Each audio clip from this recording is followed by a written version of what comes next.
Hey, I'm golf broadcaster Matt Adams. The updated and expanded second edition of my book, The Golf Round I'll Never Forget, Golf's Biggest Stars Recall Their Finest Moments, is now available. Readers can expect to march with Arnie's Army at the 1960 U.S. Open, relive Jack Nicklaus's remarkable 1986 Masters win, and be amazed by the Tiger Slam. The Golf Round I'll Never Forget, Golf's Biggest Stars Recall Their Finest Moments. Pick it up where fine books are sold, including BarnesandNoble.com and Amazon.com.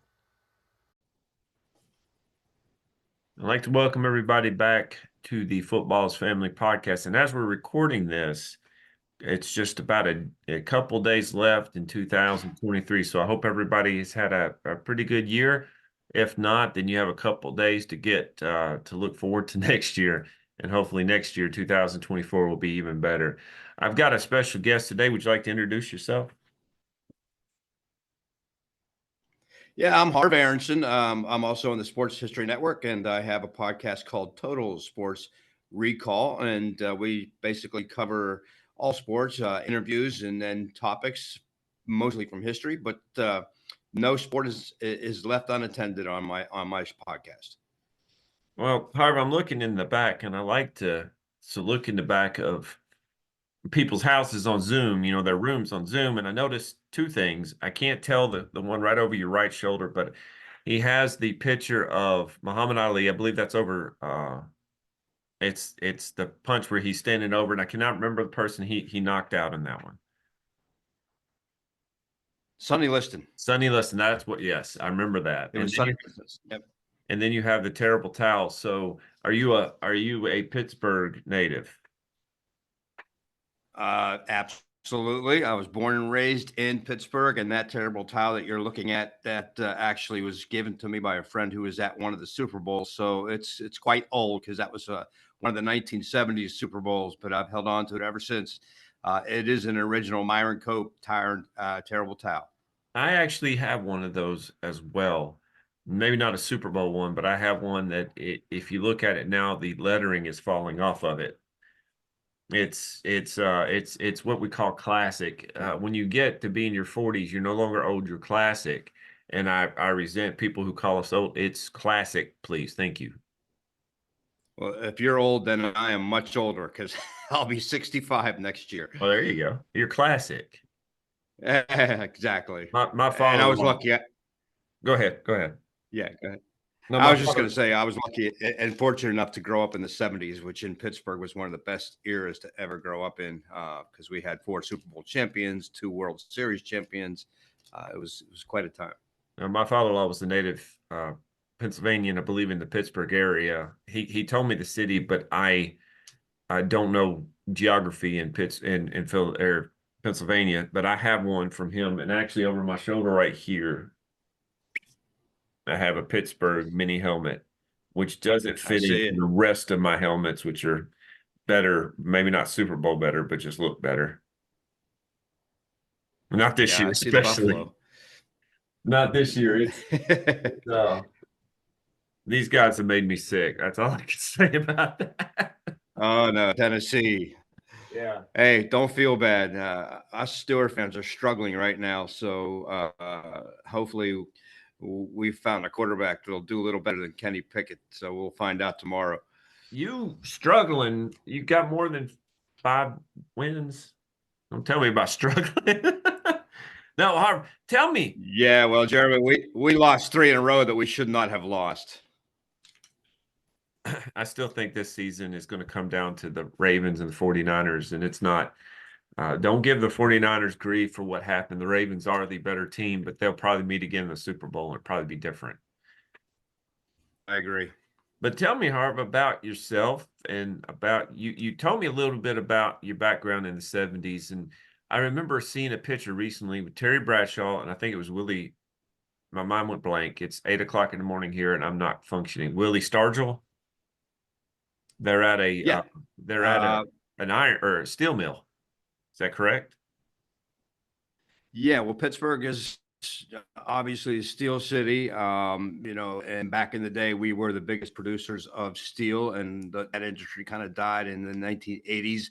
But yeah, we're known as the Steel Town. Basically, that is where our logo came from. Those three colors on the helmet represent the minerals and the materials that make up steel. So that's where that came from. And it's funny because the actual idea for that came from Cleveland, one of our biggest rivals, because Cleveland was also big in steel. So that's where Steel City came from. And yeah, you probably have seen that photograph. And, you know, it's basically where Pittsburgh got its original reputation is as the Steel City. When I was growing up, we had they were the NFL huddle or cuddles. I don't know if you remember them. They were the like artists or the cartoons representing the mascots. And I remember getting this giant quilt. I wish I still had it because it was awesome. But it had the logos on it and it had the cuddles. It was like the overgrown mascots. And I remember looking at it, I was like, who is this? The Steelers? You know, growing up, I didn't know we didn't have NFL in Tennessee. We didn't. And I asked my mom, it's like, do they steal stuff? She's like, no, Jeremy, they don't steal stuff. It's the steal. Oh, it's like, oh, That's okay. funny. Okay.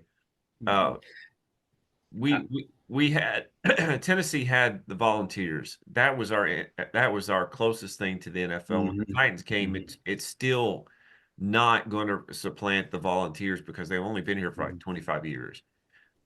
You, on the Sure. other hand, have had the Steelers for several years. I mean, we're talking way back in the day. 1933. Yes, with the Roonies. 1933. With the Roonies, and that became who you are. And it's funny to me, Harv, and I want to get to your show here in a minute, but I want to see if this is true. Sure. There's two distinct parts to Pennsylvania, the Philadelphia part and the Pittsburgh part. Two distinct worlds. One's a little bit more Correct. gritty than the other. Am I just imagining that, or is that something that's real?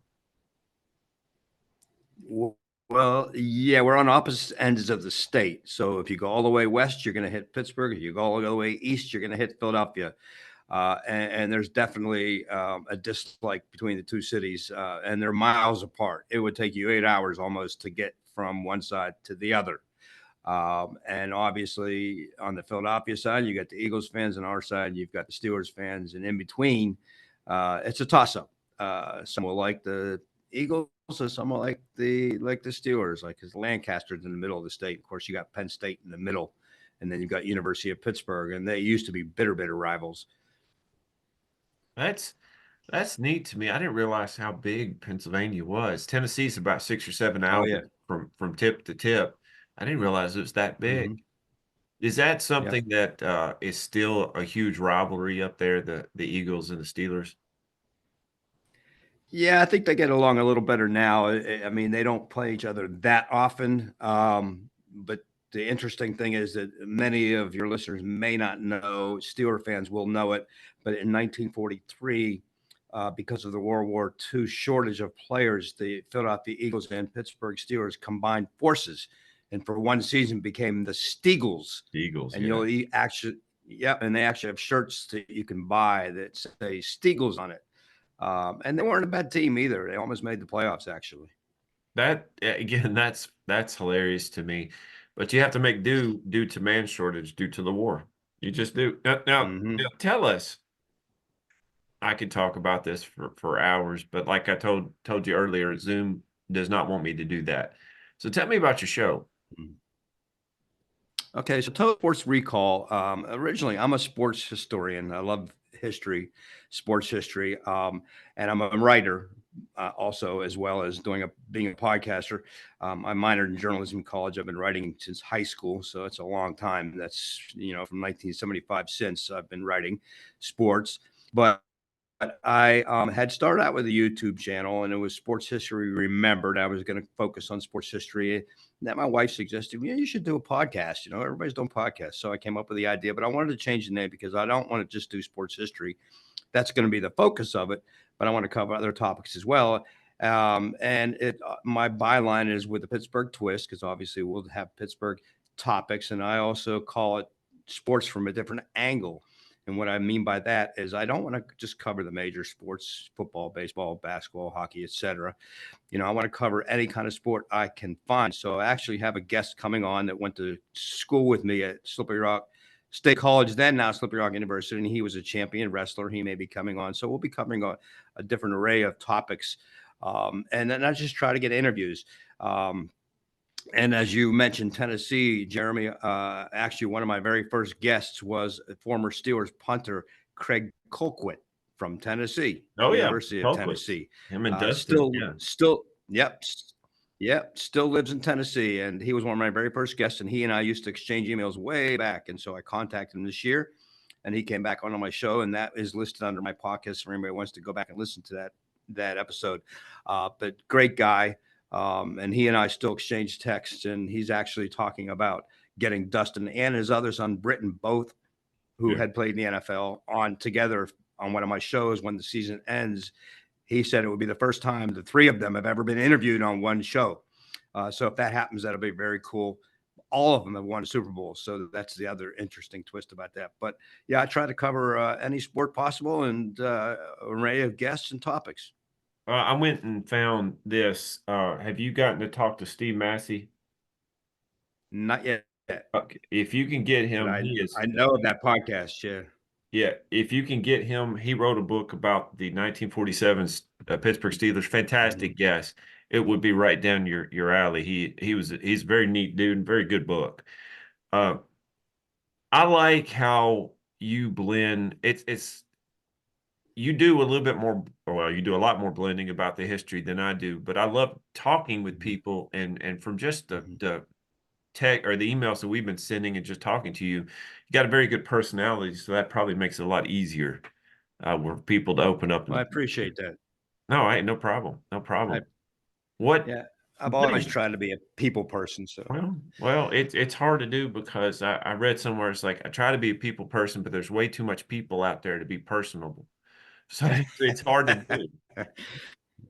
It's hard to do. What is it that drew you into football? And this is a football podcast, so I want to talk about that a little bit. What drew you into football? Was it your dad or your grandfather? It's interesting you say that. So yeah, it is. My father plays a little bit of a part of that. When I was 12 years old in 1971, that's when my sports venture actually started. And I owe that credit to Roberto Clemente. And I always say that because my father was watching the 1971 World Series, and I walked into his room. He was watching the game, and I just happened to come in just as Roberto Clemente was coming to the plate. He had a home run that was the difference in the game. And then I was like, wow, this is great. And Roberto became my instant boyhood idol. Still my favorite player all time. And then the following year, I started watching the Steelers. And obviously 1972, as everybody knows, was the year of the Immaculate Reception. Franco Harris, because of the blackout rule back then, you weren't allowed to watch a game at your own city if they didn't sell out. That game did not sell out, so I had to listen to it on the radio. But ever since then, I've been following football and became obviously a Steelers and Pirates diehard. I watched the Penguins a little bit, but I got drawn into football that way. And I used to have my own website called Steelers Hotline. I would write about the Steelers. And here's a real interesting thing. I won't get into too much detail because it could be a longer story. But in 2001, it actually started in 95. Visa ran an award called the Visa Hall of Fans Award. And you would write an essay on why you should represent your team in the Pro Football Hall of Fame. And they chose one fan from every team to represent their team in the Hall of Fame. Well, I won for the Steelers in 2001. Oh, wow. Very cool. I was invited down to Heinz Field. They gave me a plaque at the 50-yard line before the game, and they actually put your plaque on display in the Hall of Fame for 1 year until the next winner was represented. In that process, invited to the Hall of Fame the following year to meet all the other winners, past and present. And it was very cool experience because I got to meet guys like Big Dog from the Cleveland Browns. Some of the Hogettes from the Redskins were there. A very famous fan in Denver, Barrelman, who unfortunately passed since then, was there. I got to meet Barrelman, tons of fans, and it was such a great camaraderie among fans, no hatred among teams. We just all got along, party together. It was so much fun. And after that, 2012, I actually wrote a book about all the fans that won that award. It's still available. It's called Pro Football's Most Passionate Fans. It's on Amazon and other places. And it's just bios of all these famous football fans. Barrel Man is more of a fan than I would ever be. Oh my God. Old there His in Denver. story, he had actually he went to Denver. Somebody dared him to go into the game wearing a beer barrel, a cowboy hat, and cowboy boots, and nothing else. So he was naked underneath. He No, took the challenge, went in, and was such a smash. no, that's Yeah, it that's was way such a too much smash focus. hit that, yeah. So they gave him a season ticket from that point forward, and he was an icon in Denver. Another guy I know, Big Nasty down in Tampa, is also another big icon in Tampa, Florida. And you may have seen him on TV. And Weird Wolf out in Kansas City, somebody else I Yeah. know. Yeah, and that's the thing. Titans have a Spider-Man guy that comes, and I cannot remember his name right off the top of my head, but he walks around like that, and that's pretty cool. I respect that. Now, for Barrel Man, I'm just worried about frostbite in certain areas that you just don't want to talk about. And Yeah, I I'll don't tell imagine you. you can sit. Yeah, when you meet this guy, if you would have got the chance to meet the guy, he passed away years ago. But when I met him, one of the nicest, most down to earth people you'd ever want to meet. He was such a super nice human being. So it's very sad that I forget what he died from, but it was an illness. And so he died young, but he left behind one hell of a legacy. That's awesome. That's awesome. And to be the fan of the year for your team had to been an honor and humbling at the same time. Oh, absolutely. I mean, I was on cloud nine and standing at the 50-yard line at my city in front of people. I know there was people in the stands that knew who I was. And actually, when I went returned to my seat after they gave me the plaque and I'm waving the terrible towel, and this big guy stands up in front of me, he says, "Hey, I'm Charles Davis. I played for the Steelers in 1974 and won a Super Bowl with him. I just wanted to congratulate you." I was like, "Oh, wow, that's pretty cool." So I asked him if I could take a picture with him, and that was a pretty neat experience for sure. But then to know that you were in the Pro Football Hall of Fame, I mean, that's something special. Were you did you go up there during the year to see your plaque just to walk by and say, "Hey, Oh, that yeah. Yeah. Absolutely. That's why I was saying that the following year, I thought that was it. That was my 15 minutes of fame. But one of the other winners had contacted me and said, "Hey, listen, we have a reunion every year during the regular Hall of Fame inductions, and you're invited to come up and join us." And that's when I met Barrel Man and Big Dog, and so many others. And we all just hung out. We were in a parade. They actually have a parade every year. I believe they might even call it the 12th Man Parade. I can't remember, but it's called the Hoover Day Parade, and the Hall of Fame inductees are in that parade. And then we had a float for the fans, and we were in a parade. So it was a really cool experience. how far are you from Canton?" Now I'm far. I'm in Jacksonville, Florida, so I'm way down south from Canton. But at the time, I was actually living in New York when I won the award, so it was not a far drive from New York to Pittsburgh. It's about 8 hours, so it did not take me long to get down there. But they gave me a field level seat. When I went out to get my plaque, Jerome Bettis was standing a few feet away from me. The president of PNC Bank is the one that presented the award. It was on the jumbotron. It was really a memorable experience, one I can never forget. You uh you're talking about growing up in the 70s watching it. You had the moment, probably the Immaculate Reception was the moment that kind of cemented your love of the Steelers in it. Oh, absolutely, absolutely, and that's the thing that actually turned the Steelers around because they had never made the playoffs up to that point. 1933 till 1972, they had never been in the playoffs. So that was our first entry, and that kind of kick-started our dynasty of the 70s. Steelers will always be considered one of the best teams of the 70s, if not all time. 4 Super Bowls in 6 years. Some of the greatest players ever to play the game. So many of them in the Hall of Fame. See, this is about the Steelers in the 70s that really get me. Your quarterback with Terry Bradshaw was not the greatest quarterback of all time. He was an amazing quarterback, but if you put him up, he's not up there with Dan Marino and John Elway and Tom Brady. Not. He's not. but he fits so well with that team, and that I don't think any other quarterback would have been good for y'all. He fits so well with them. Well, I saw something on Twitter yesterday. Somebody put up there, he said, yeah, and I agree with you. He's not one of the greatest. I wouldn't even put him in the top 10. But when it comes down to clutch performances, Yeah. playoffs and Super Bowls, somebody put something up on Twitter yesterday. His numbers for the 4 Super Bowls he won are incredible. His quarterback rating is like almost perfect. So many touchdowns, so many yards. When it came to the Super Bowl, he was one of the best ever. And that's what makes the difference to me. I'm not so much concerned about the numbers during the regular season. It's the clutch part. Like, he is clutch, like Tom Brady is clutch. And that says something. John Elway, one of my favorite players of all time, was not for the first little bit. He was in the last 2 Super Bowls.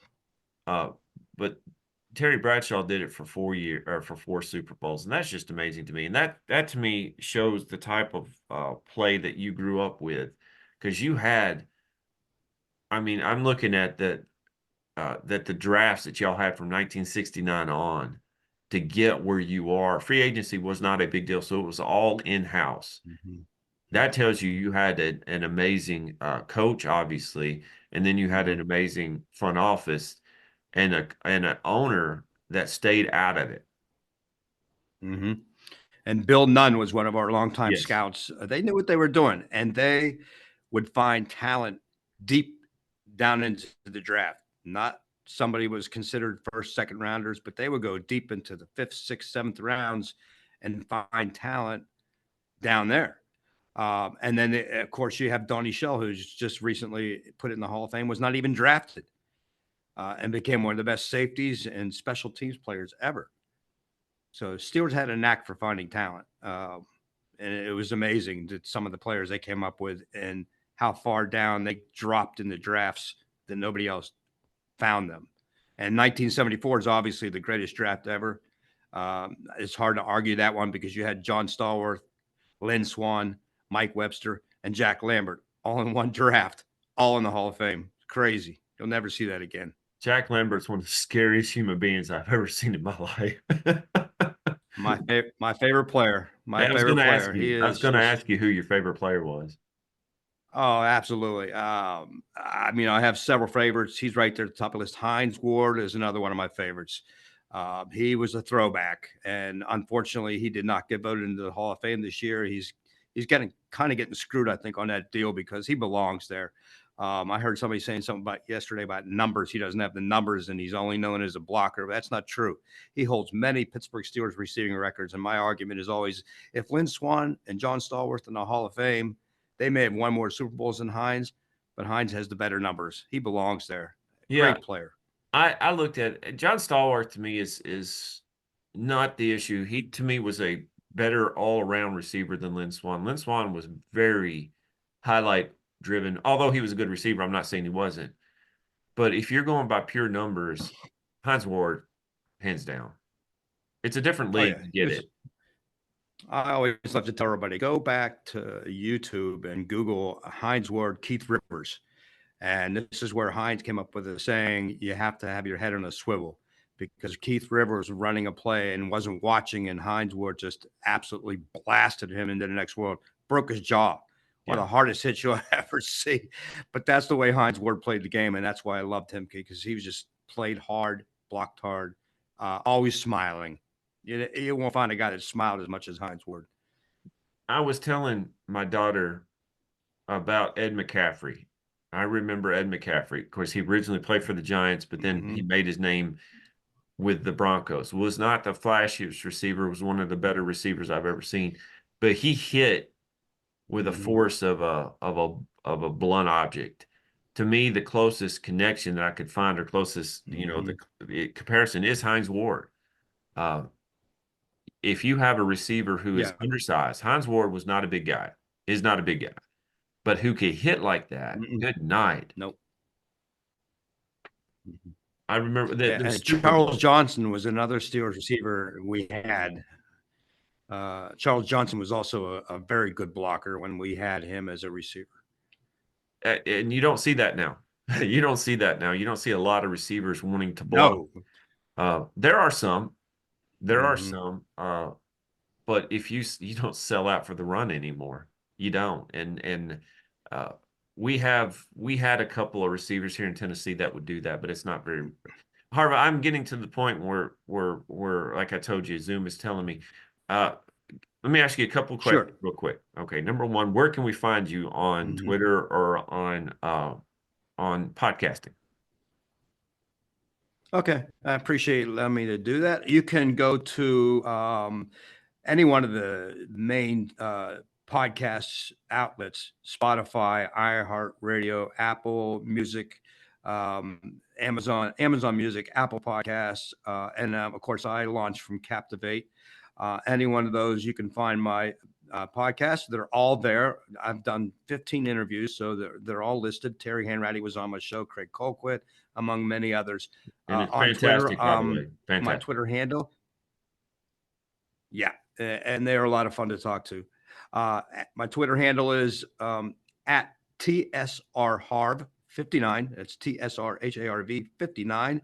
And of course, I've got all my podcasts on my YouTube channel, among other videos I put together. And you can just go to YouTube and search for Total Sports Recall. And then I have a website, totalsportsrecall.com. And anybody that wants to reach me by email can do so at totalsportsrecall@gmail.com. If you would send me that, I will put them all in the show notes. Absolutely. I will do that, and if you can send me that as soon as you can, I'll put them in the show notes today, and they will be out. Harv, your podcast is down to earth, and I really appreciate that. You're a genuine guy. You're a very neat guy to talk to and to communicate. Very patient, because I think it took us maybe 3 or 4 weeks to get together, but life happens. Um, like I said, you're a neat guy, and I'm glad that you are part of our network here, and I'm glad that you're on the show. I appreciate all those kind words, and I love being part of Sports History Network. I've only been doing the podcast since September. The numbers are pretty good, so I'm looking forward to a great 2024. Hopefully, get some more guests interesting guests, and then I'll have an array of topics. I do a podcast every single weekend. So if anybody wants to check it out, there will be one posted every weekend. Tomorrow, I'm doing a special about events that took place on New Year's Eve, going back only from the 1970s. So that's going to be an interesting little podcast. And see if you could find, like I said, you will be blessed. Talk to Steve Massey, and it'll be right down your alley as well. I will definitely look him up. I appreciate that, Jeremy, and thanks for having me on. No problem. No problem, guys. Have a great new year. You, Harv, have a great new year. My best to your family, if you would. I was down in the Florida area and passed through Jacksonville recently, and I still don't know how y'all deal with the water. I just don't know how you do it.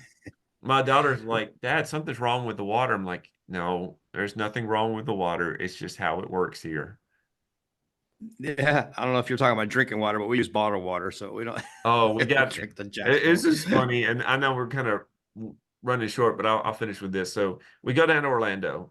Christmas this year was small up here in Tennessee, but we went to Disney World. It's like, this is your Christmas, girls. Just be happy, and they were.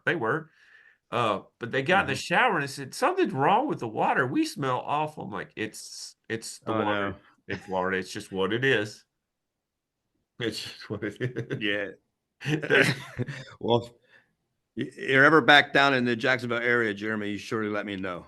They don't want me back down there because my Titan stuff, they don't want it. After the 99-yard touchdown run that Derrick Henry did on them, they're not really happy with me coming down there.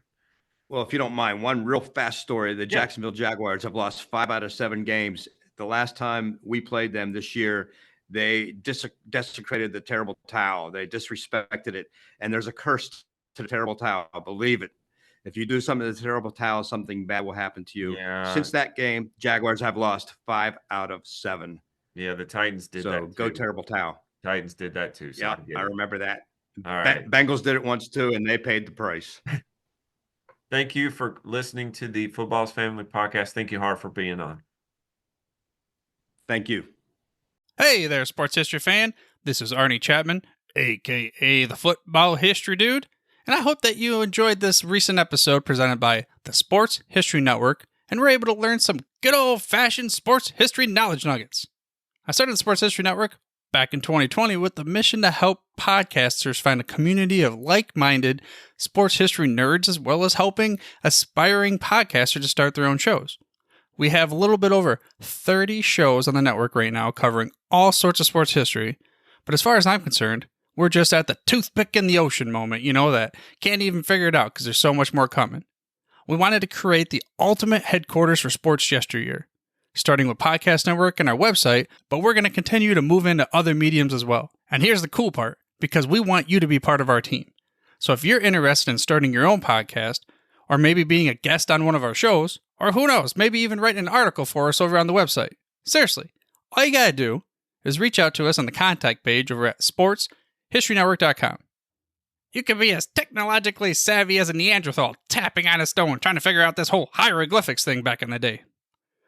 Again, it doesn't matter, because even if you don't understand the whole podcast space, we have a production team that can pretty much help you out with doing everything. All you gotta do, head over to sportshistorynetwork.com, head to the contact page, fill it out. That message goes right to me, and I'll reach out to you as soon as I can.